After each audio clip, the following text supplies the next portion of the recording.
तो क्लिक कर दिए, बैठ जाइए आप। हो गया, उसका काम चालू है। देखिए सर, हो गया। शुरू करते हैं, कोई बात नहीं करेगा, ध्यान से सुनिएगा। बहुत ही शानदार पोएम है। इससे सर ऑब्जेक्टिव में हर साल क्वेश्चन पूछा जाता है, इसीलिए इसी चैप्टर को उठाए हैं। अब बात कर ले, अभी मंथली पेपर चल रहा है, महीना है सर जुलाई।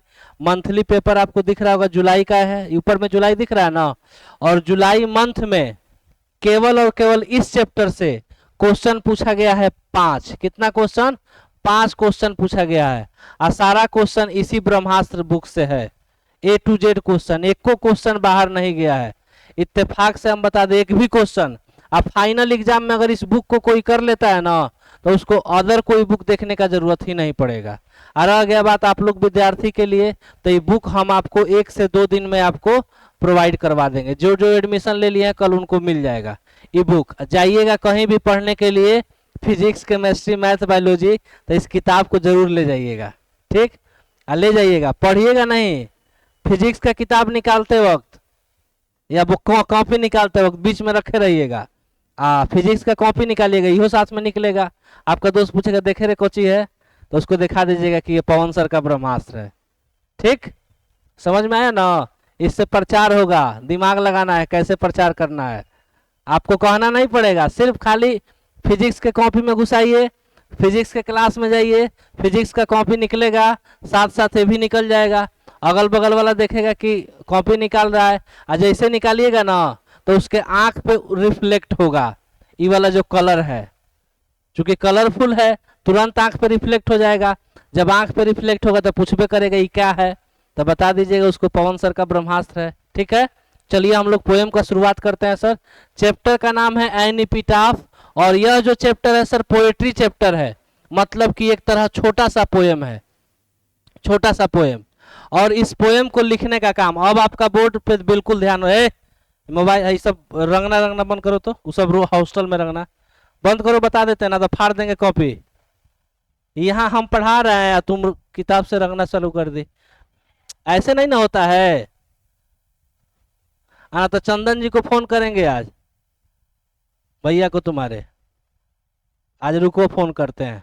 तो देख लेते हैं सर एन एपिटाफ। पहला क्वेश्चन यहां से पूछा जा सकता है कि who has composed the poem an epitaph. Answer क्या मारिएगा बाबू? वाल्टर डिलामेयर। तो मतलब एन एपिटाफ एक पोएम है जिसको लिखने का काम किसने किया था? तो याद रखिएगा वाल्टर डिलामेयर। क्लास में याद करवा देंगे, घर पे नहीं। डेट ऑफ बर्थ आपको याद रखना है इनका, सबका हम डेट ऑफ बर्थ नहीं बोलेंगे, जिसका बोलेंगे डेट ऑफ बर्थ याद रखना उसको याद कर लीजिएगा। इनका डेट ऑफ बर्थ हुआ था 1873 में, मतलब जन्म हुआ था। आपसे ईयर ही पूछेगा और कुछ नहीं पूछेगा। अब फिर से सर 1956 में इनका क्या हो जाता है? मृत्यु हो जाता है। तो याद रखिएगा एन एपिटाफ एक पोएम है जिसको लिखने का काम किए थे वाल्टर डिला मेयर। याद नहीं होता है तो भोजपुरी में याद रख सकते हैं, वाल्टर ढेला मारे। क्या बोलिएगा? वाल्टर ढेला मारे, याद हो जाएगा। वाल्टर ढेला मारे किस पोएम को लिखे हैं? तो बोलिएगा उस पोएम का नाम क्या है मेरे भाई? N epitaph. एन एपिटाफ है क्या? तो कहिएगा एगो कविता है, यानी पोएम है इंग्लिश में। आगे बढ़ते हैं सर। तो आगे जब बढ़ते हैं तो आपको बताया जाता है कि सर एन एपिटाफ एक पोएम है, और यह सारा का सारा जो इंस्ट्रक्शन दिया हुआ है ये टोटल इंस्ट्रक्शन पोएट के बारे में है। क्वेश्चन पूछने का 3 तरीका होता है ऑब्जेक्टिव। एक होता है अबाउट द ऑथर, ऑथर से पूछेगा। और फिर से होता है फ्रॉम द लाइन, माने कविता का लाइन का जो मतलब होता है उससे।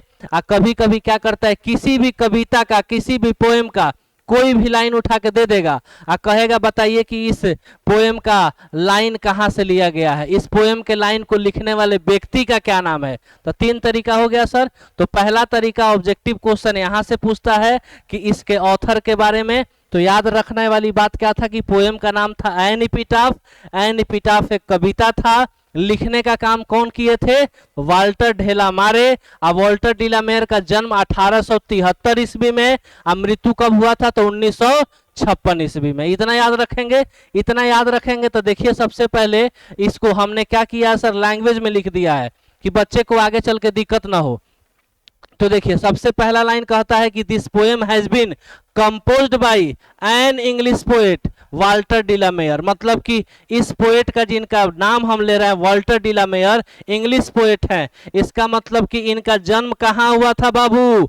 इंग्लैंड में। याद रखिएगा, जिस व्यक्ति का जन्म इंग्लैंड में होगा वो इंग्लिश पोएट, जिस व्यक्ति का जन्म इंडिया में होगा इंडियन पोएट, जिस व्यक्ति का जन्म अमेरिका में होगा अमेरिकन पोएट, जिस व्यक्ति का जापान में जन्म होगा जापानीज पोएट, जिस व्यक्ति का कोरिया में जन्म होगा कोरियन, और जिस व्यक्ति का जन्म रसिया में होगा वो क्या हो जाएगा? रसियन। याद रहेगा।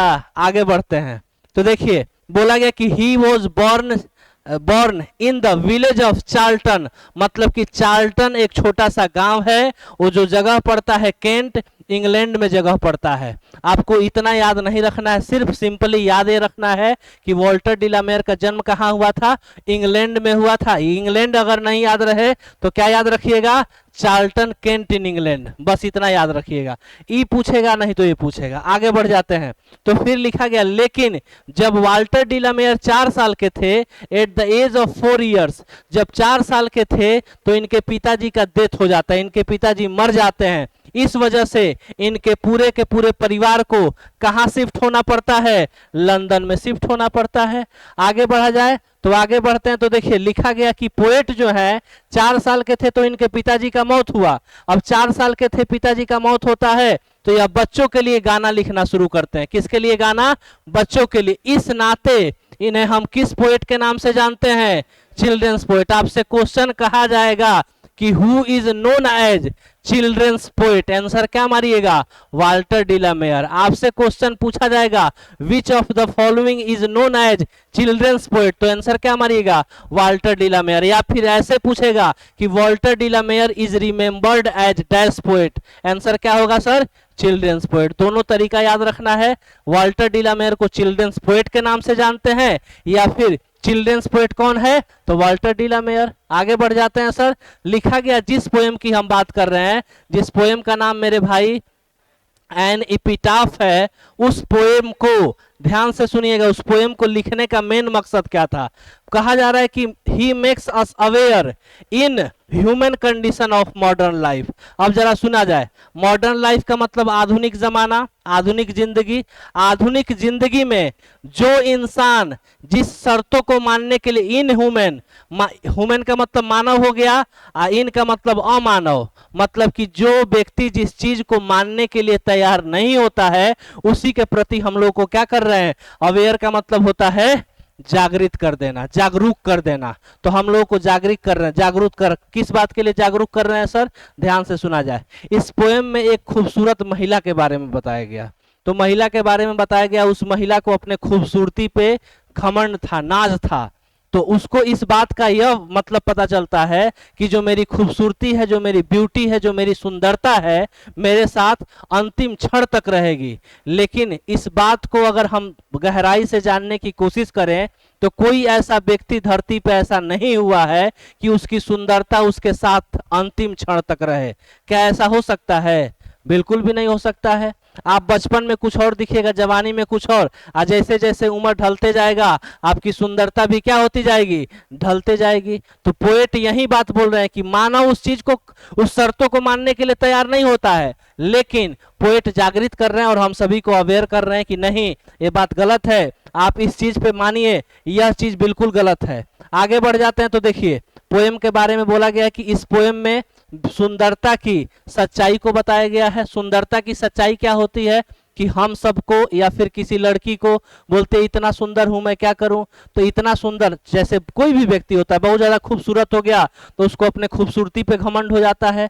लेकिन पोएट बोलते हैं आपको अपने खूबसूरती पे घमंड नहीं करना। एक ऐसा टाइम ऑफ पीरियड आएगा, एक ऐसा समय आएगा कि खूबसूरती धरा का धरा रह जाएगा, आपको आग में जला दिया जाएगा, खूबसूरती खाक में मिल जाएगा। यह बात कौन कह रहा है? वाल्टर डिलामेयर कह रहे हैं। उस पोएम का नाम क्या है मेरे बाबू?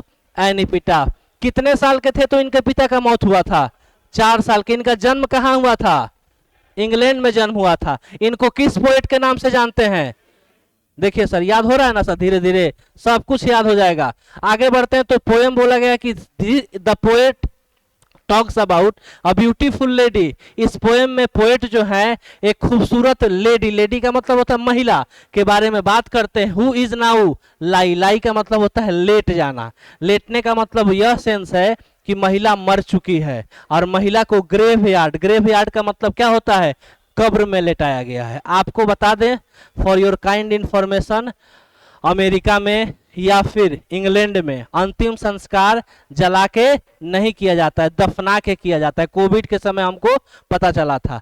तो अब याद रखिएगा कि जिस महिला के बारे में पोएट बात कर रहे हैं वह क्या हो चुकी है, मर चुकी है, और लेटी हुई कहाँ है, ग्रेवयार्ड में। यही सेम क्वेश्चन आपसे पूछा गया है, कह रहा है कि the lady lies where. Option था क्या, ऑप्शन कह रहा है garden, park, bedroom, graveyard. Answer क्या करिएगा, ग्रेवयार्ड। बाबू ये पहले से नहीं बनाया गया है, हम ये देख के नहीं बनाए हैं, हम ई बना दिए थे, तब ये बोर्डवा देख के बना दिया है। एक लड़का आज बोला पता है कि सर हम लोग जब एग्जाम दे रहे थे ना, तो हम लोग को लग रहा था वो इसमें है कॉलेज ऑफ कॉमर्स में, तो बोला कि उसमें थोड़ा अच्छा से एग्जाम होता है। वो बोला क्या कि सर हम लोग को एग्जाम लग रहा था तो दे रहे थे, तो लग रहा था इसी बुक से सारा क्वेश्चन आया हुआ है, मतलब कि हम लोग को कोई नया क्वेश्चन दिखा ही नहीं। 5 क्वेश्चन पूछा है, आपको भी दिख जाएगा। तो लड़की कहाँ लेटी हुई है सर, ग्रेवयार्ड। ग्रेवयार्ड का हिंदी मतलब क्या होता है, कब्र में। आगे बढ़ जाते हैं सर। तो यह लड़की के जिसके बारे में हम बात कर रहे हैं, वह लड़की बिलोंग करती है बाबू कहां से, वेस्ट कंट्री से। कहां से, वेस्ट कंट्री से। तो वेस्ट कंट्री कहां है, वहीं पश्चिम के देश, पश्चिम का देश मतलब इंग्लैंड का देश। तो इंग्लैंड की लड़की थी, वह उसको वेस्ट कंट्री बोला गया है। क्यों बोला गया है इसको भी हम बता देंगे, अभी रुक जाइएगा। पोएम का जो थीम है, ध्यान से सुनिएगा, पोएम का जो थीम है वह मेलांकोली है। याद रखें, मेलांकोली का मतलब होता है मेरे भाई, याद रखने वाली बात है, मेलांकोली का मतलब होता है फुल ऑफ सैडनेस। मतलब सैडनेस का मतलब क्या हो गया, दुख, तकलीफ, उदासी। यह उदासी का प्रतीक है यह पोएम। क्यों है, अरे भाई जब किसी महिला के बारे में बात हो रहा है, वह महिला खूबसूरत है, महिला मर गई है, महिला को लेटाया कहाँ गया है, कब्र में, तो यह सुख वाला बात है कि दुख वाला बात है, दुख वाला बात है। तो मेलांकोली इस पोएम का थीम है। मेलांकोली का मतलब होता है फुल ऑफ सैडनेस, मतलब बहुत ही ज्यादा दुख भरा पोएम है। आगे बढ़ते हैं। तो लिखा गया, इन्हें एक अवार्ड दिया गया था। अवार्ड को तो आपको घोर के पी जाना है, एग्जाम में क्वेश्चन पूछेगा। अवार्ड दिया गया था, उस अवार्ड का नाम है ऑर्डर ऑफ मेरिट। याद क्या रखिएगा, ऑर्डर ऑफ मेरिट। इस अवार्ड को दिया कब गया था, तो 1953 में। इस व्यक्ति का मौत हुआ था मेरे भाई 1956 में, और उससे 3 साल पहले इन्हें अवार्ड दे दिया गया। अब उस अवार्ड का क्या नाम है, ऑर्डर ऑफ मेरिट। आगे बढ़ते हैं तो देखा जाए इस अवार्ड को देने वाले व्यक्ति का क्या नाम था, देने वाली महिला का क्या नाम था, क्वीन एलिजाबेथ सेकेंड। आपको पता होगा कि सर इंग्लैंड में आज भी राजतंत्र चलता है, लोकतंत्र नहीं चलता है। वहां पे राजा और रानी शासन लोग करते हैं। हमारे यहाँ लोकतंत्र मतलब लोगों के द्वारा चुना हुआ व्यक्ति राज, जैसे मोदी जी हैं, कौन चुना है, भारत की जनता चुनी है। अब भले गलती सही जो करके चुन दे, गलती से चुन दे, गलती से इस बार चुना गए ना, तो इस बार कांग्रेस का सरकार बन रहा था, गलती से थोड़ा बहुत मिस्टेक हो गया। उसमें नीतीश बाबू का सबसे बड़ा हाथ है। ये पलटुआ ससुरा बड़ा हरामी आदमी है, ठीक है, रिकॉर्डो हो रहा है। एगो लड़का नीतीश बाबू को बोला था कुछ, तो उनको जाके क्या कर दिया गया, उस बच्चा को जेल में डाला गया। इसको कटवाना पड़ेगा। अब सुनते हैं सर, इनका इंपॉर्टेंट वर्क्स क्या क्या है। एक है पीकॉक पाई, और दूसरा कॉमा होगा सर यहाँ पे, और दूसरा क्या है, सॉन्ग फॉर चिल्ड्रेन। अब पूरा का पूरा बात भूल जाइए, हम जो बात पूछते हैं याद रखिए। पहला बात है मेरे तरफ, पहला बात एन एपिटाफ एक पोएम है जिसको लिखने का काम किए थे वाल्टर डिला मेयर। जन्म हुआ था 1873 में, मृत्यु कब हुआ था 1956 में। कितने साल के थे तो इनके पिता का मौत हुआ, 4 साल का थे तो इनके पिताजी का मौत हो जाता है। आगे बढ़ते हैं तो पता यह चलता है कि इनका जन्म कहाँ हुआ था, इंग्लैंड में। इंग्लैंड के किस गांव में, चार्ल्टन गांव में इनका जन्म हुआ था। आगे बढ़ते हैं तो पता यह चलता है कि इन्हें हम एक पोएट के नाम से जानते हैं। किस पोएट के नाम से, चिल्ड्रंस पोएट। चिल्ड्रंस पोएट जाने जाने वाले व्यक्ति इसी वजह से थे, बच्चों के लिए गीत लिखा करते थे, इस नाते हम इन्हें किस पोएट के नाम से जानेंगे, चिल्ड्रंस पोएट, बच्चों के लिए गीत, बच्चों के लिए गीत लिखा करते थे। देखिए सॉन्ग फॉर चिल्ड्रन, और दूसरा क्या हो गया सर, पीकॉक पाई। आपसे क्वेश्चन पूछ देगा कि who has compose the poem an epitaph, answer होगा वाल्टर डी ला मेयर। आपसे पूछ सकता है पीकॉक पाई किसकी रचना है, तो वाल्टर डी ला मेयर का। सॉन्ग फॉर चिल्ड्रन किसने लिखा है, तो आंसर क्या करिएगा, Walter de la Mare. Walter de la Mare को अवार्ड एक दिया गया था, कौन सा अवार्ड, ऑर्डर ऑफ मेरिट। कब दिया गया था, 1953 में। 1953 में अवार्ड दिया गया था। उस अवार्ड को देने वाली महिला का क्या नाम था, क्वीन एलिजाबेथ सेकेंड, इंग्लैंड के रहने वाले थे। इस नाते हम इन्हें कौन पोएट बोलेंगे बाबू, इंग्लिश पोएट। इनका पोएम का थीम क्या है, तो कहिएगा मेलांकोली है। इतना बात याद ना हो गया हो, अब याद हो गया। आ जाते हैं पोएम पे। तो सबसे पहले जब भी हम कोई पोएम पढ़ा दें, जब भी हम कोई भी पोएम पढ़ाएं, देखिए इतना ही लाइन है इस कविता में, सिर्फ इतना ही लाइन है, और यह पूरा का पूरा 7-8 लाइन होगा। 1 2 3 4 5 6 7, 7 लाइन है। कविता है तो 7 लाइन होगा। लेकिन इससे सर पवन सर अपने क्वेश्चन में बुक में क्वेश्चन तैयार किए हैं, तो 25 से 30 क्वेश्चन तैयार हुआ है। ठीक, 25 से 30 क्वेश्चन इसी 7 लाइन से, और ऊपर में जो था उसके से। अब हम पोएम को अच्छे से एक्सप्लेन करते हैं। सबसे पहला तरीका होगा, इस पोएम को लिखने का उद्देश्य क्या था, किस पर्पस से पोएम को लिखा गया है, इस बात को हम डिस्कस करेंगे। 1 मिनट, ठीक है सर, आ जाएंगे क्लास। ठीक, बहुत जगह क्लास रहता है इसीलिए फोन आ रहा था। सुनते हैं सर। सबसे पहले हम पोएम को समरी बता देते हैं। समरी का मतलब पोएम को किस उद्देश्य से लिखा गया है, पोएम को लिखने का क्या उद्देश्य था। तो वाल्टर डी ला मेयर जो थे इंग्लैंड के रहने वाले, इंग्लैंड के रहने वाले व्यक्ति इंग्लैंड में रहा करते थे। उनको एक खूबसूरत महिला से प्यार था। अब वह महिला जो है, ध्यान से सुनिएगा, यहाँ पे लेडी वर्ड यूज किया गया, तो ये मत समझेंगे कि महिला मतलब शादीशुदा औरत है, नहीं, शादीशुदा औरत नहीं है। जब भी हम किसी को लेडी बोलते हैं वहां पे मतलब वेस्ट कंट्री में, इसका मतलब यह हुआ कि हम उसको क्या दे रहे हैं, सम्मान दे रहे हैं। आप हमको सर बोलिएगा तो सम्मान हुआ, रेस्पेक्टेड सर बोलिएगा तो ज्यादा सम्मान हुआ। इसी तरीके से वाल्टर डी ला मेयर जिनसे मोहब्बत करते थे, जिनसे उनको प्यार था, उस लड़की का नाम उन्होंने नहीं बताया।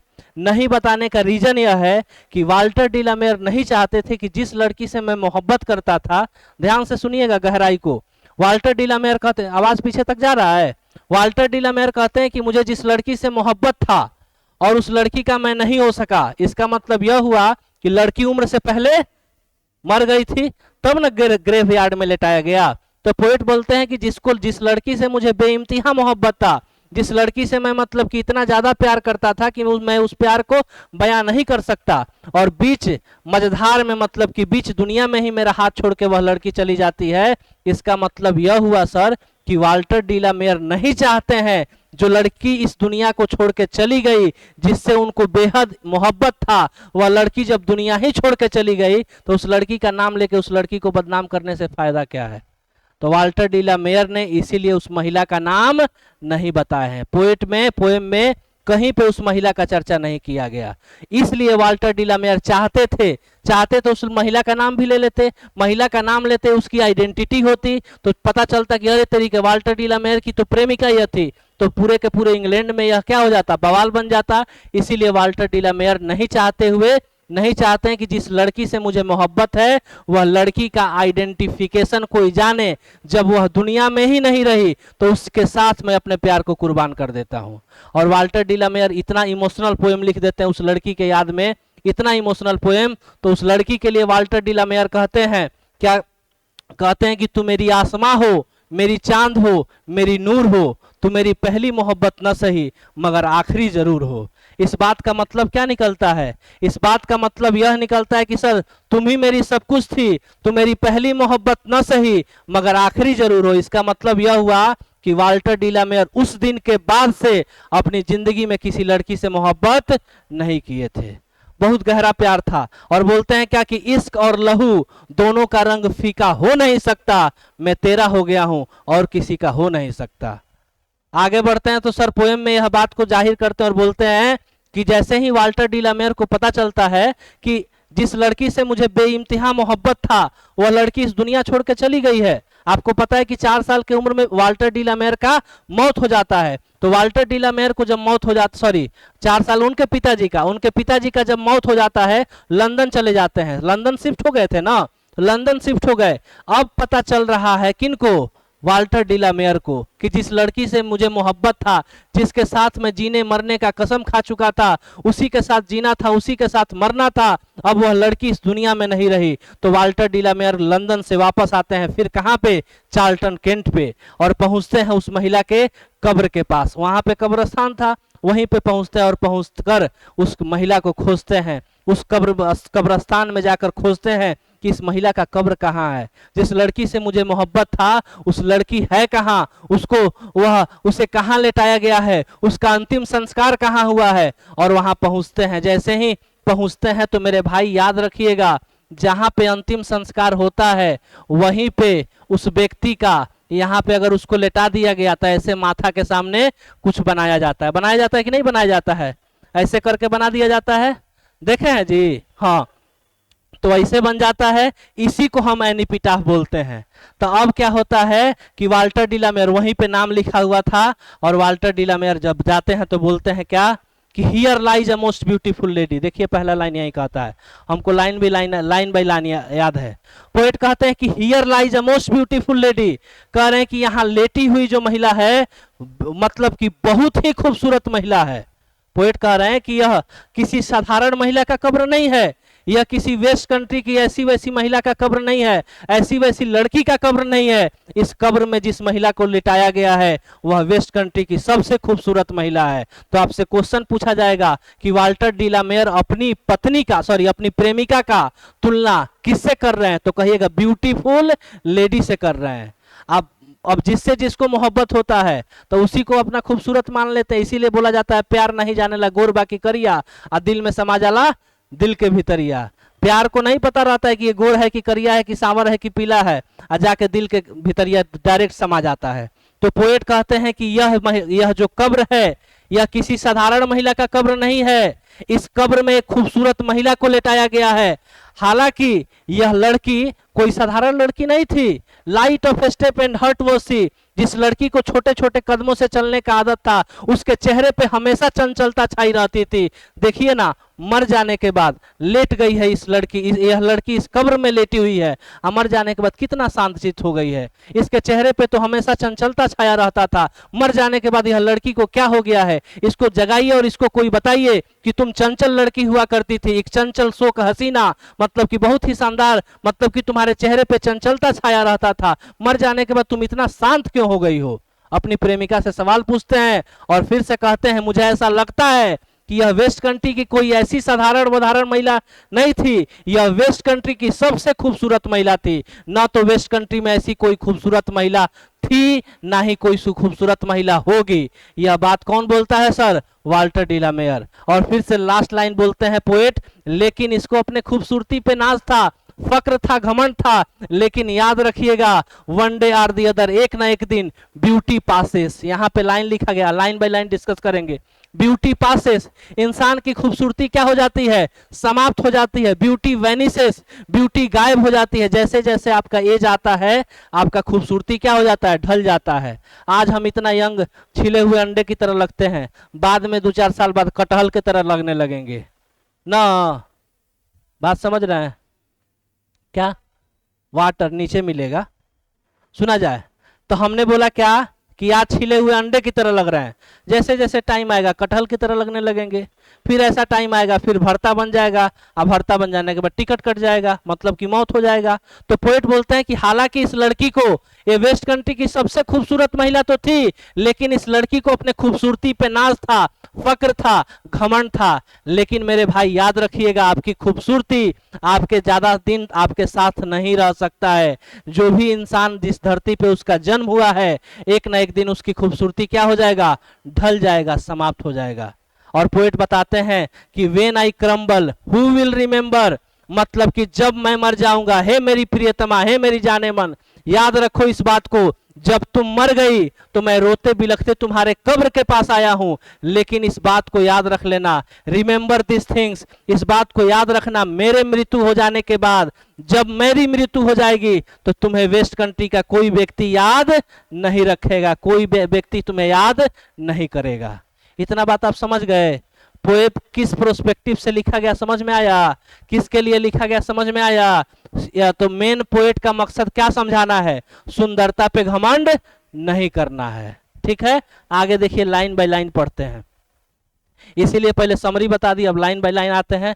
तो पोएट बोलते हैं कि here lies a most beautiful lady, यहाँ जो लेटी हुई महिला है बहुत ही खूबसूरत है, ब्यूटीफुल लेडी है, बेहद खूबसूरत है। आगे बढ़ते हैं तो बोलते हैं कि light of step and heart was she, उसका दिल बहुत कोमल था, छोटे छोटे कदमों से स्टेप भरा करती थी, मतलब कि हल्के हल्के स्टेप से चला करती थी, बहुत दुबली पतली लड़की थी, उसके चेहरे पे हमेशा चंचलता छाया रहता था, लेकिन मर जाने के बाद देखिए ना कितना शांतचित्त हो गई है, मतलब कि बिल्कुल शांत होकर इस कब्र में लेटी हुई है। मर जाने के बाद आदमी हल्ला गुल्ला नहीं करता है। पोएट समझाते हैं, आगे बोलते हैं क्या, आई थिंक, मुझे ऐसा लगता है, she was the most beautiful lady that ever was in the west country, मुझे ऐसा लगता है कि यह वेस्ट कंट्री की कोई साधारण महिला नहीं थी, यह वेस्ट कंट्री की सबसे खूबसूरत महिला थी, मतलब कि इतनी खूबसूरत दूसरी कोई महिला नहीं थी जिनसे वाल्टर डी ला मेयर को मोहब्बत था। इसीलिए ना वाल्टर डी ला मेयर कहते हैं कि इश्क और लहू दोनों का रंग फीका हो नहीं सकता, मैं तेरा हो गया हूं और किसी का हो नहीं सकता। आगे बढ़ते हैं सर, तो बोलते हैं पोएट क्या कि बट, लेकिन याद रखिएगा, वह जो महिला थी वेस्ट कंट्री की सबसे खूबसूरत महिला तो थी, उसकी खूबसूरती बहुत ज्यादा था, लेकिन याद रखिएगा ब्यूटी वैनिसेस, याद रखने वाली बात है, यहां लिख देते हैं, यहां लिखते हैं पहले। आपसे अगर कोई क्वेश्चन पूछ दे मेरे भाई कि वैनिस का मतलब क्या होता है, तो याद रखिएगा, हेलो हेलो देखो, डिसएपियर, डिसएपियर का मतलब क्या होता है भाई?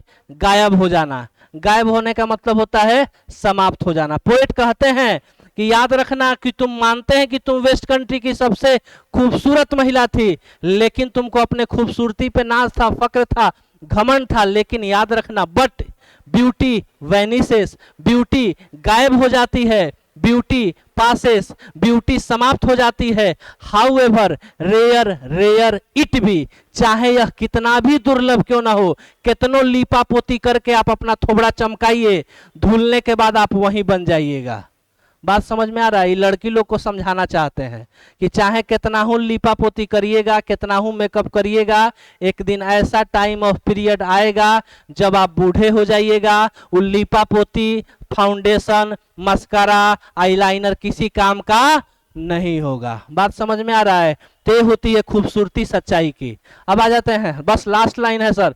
पोएट बोलते हैं कि beauty vanishes, beauty passes, however rare rare it be, चाहे इंसान की खूबसूरती कितना भी दुर्लभ क्यों ना हो, एक टाइम ऑफ पीरियड के बाद समाप्त हो जाता है। फिर लास्ट लाइन कहता है कि एंड व्हेन आई क्रम्बल, आपसे कोई पूछ दे क्रम्बल का मतलब क्या होता है, तो याद रखिएगा क्रम्बल का मतलब होता है डाई, डाई का मतलब होता है मर जाना। पोएट कहते हैं कि व्हेन आई क्रम्बल, जब मेरी मृत्यु हो जाएगी, आगे कहते हैं हु विल रिमेंबर, याद कौन रखेगा, this lady of the west country, मतलब कि वेस्ट कंट्री की जो खूबसूरत महिला है इसे दूसरा कोई याद नहीं करेगा। कब? जब मेरी मृत्यु हो जाएगी तब। इस तरह का प्यार था वाल्टर डी ला मेयर का, ऐसी मोहब्बत थी।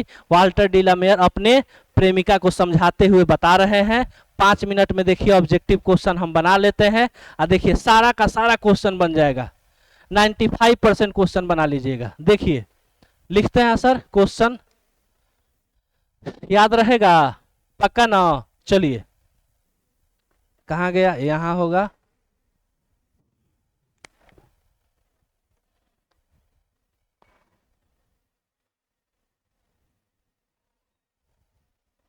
चलिए आपको जवाब देना है, ठीक है ना?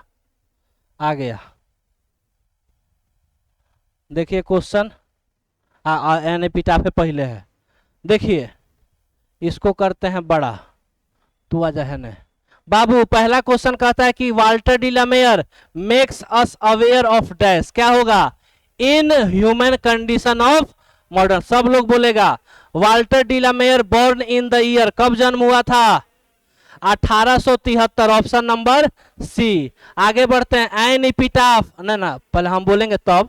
N epitaph deals with a beautiful, क्या गर्ल होगा कि लेडी होगा कि बेबी होगा? बेबी सोना नहीं होगा, क्या होगा? लेडी होगा, लेडी होगा ना।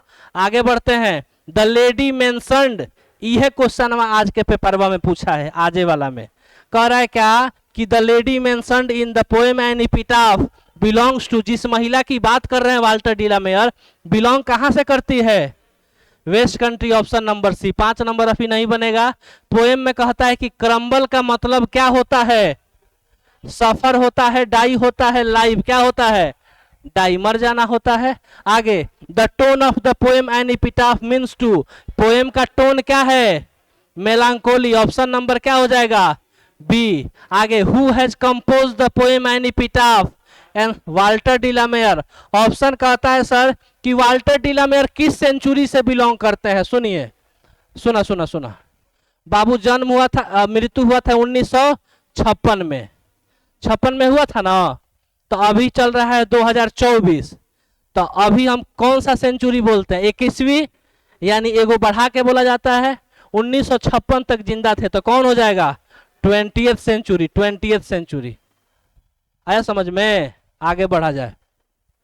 नेक्स्ट क्वेश्चन कहता है कि Walter de la Mare received order of merit, कब ऑर्डर ऑफ मेरिट मिला था?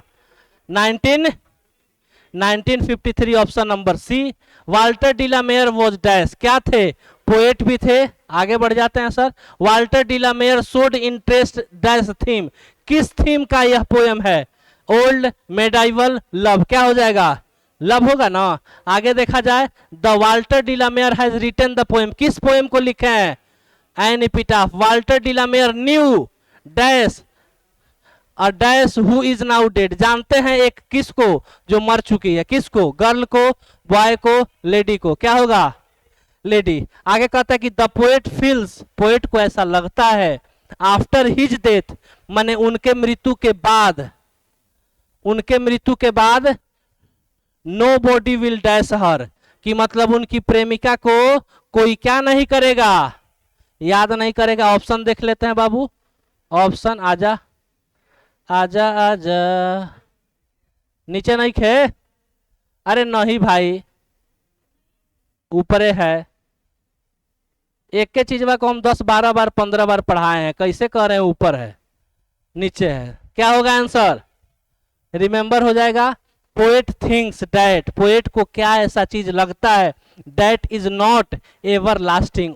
एवर लास्टिंग का मतलब अंतिम क्षण तक क्या नहीं रह सकता है आपके साथ? आपकी खूबसूरती, जैसे जैसे उम्र ढलेगा वैसे वैसे आप भी ढल जाइएगा। आगे देखते हैं। The lady who died lies in dash, इहो क्वेश्चन पूछा गया है, क्या हो जाएगा आंसर? ग्रेवयार्ड। ये भी क्वेश्चन पूछा गया है आज के पेपर में। फिर से देखिएगा sir. Light of a step and heart was she was taken from, क्या आंसर होगा? An epitaph. आंसर कहता है कि and when I crumble who will remember, इस लाइन को लिया कहां से गया है? तो कहिएगा एन इपिटाफ। इस लाइन को लिखा किसने है? तो Walter de la mayor.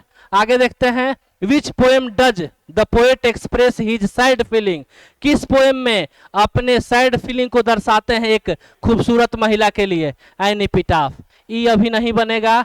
How ever rare rare it be and when I crumble who will remember, ये लाइन कहां से लिया गया? तो एन इपिटाफ। ये भी क्वेश्चन आज के पेपर में था। हमको नहीं लगता है किसी विद्यार्थी का एको गलती हुआ होगा। हुआ है? कभी गलती नहीं होगा। बुक अगर हम अच्छे से पढ़ा दे, अच्छे से, तो 95% नहीं 99.9% क्वेश्चन आपसे बन जाएगा एकदम। आप पॉइंट % आपके प्रेजेंस पे डिपेंड करता है, लेकिन हमको लगता है कि इसमें सब बच्चे जो है मेहनती है।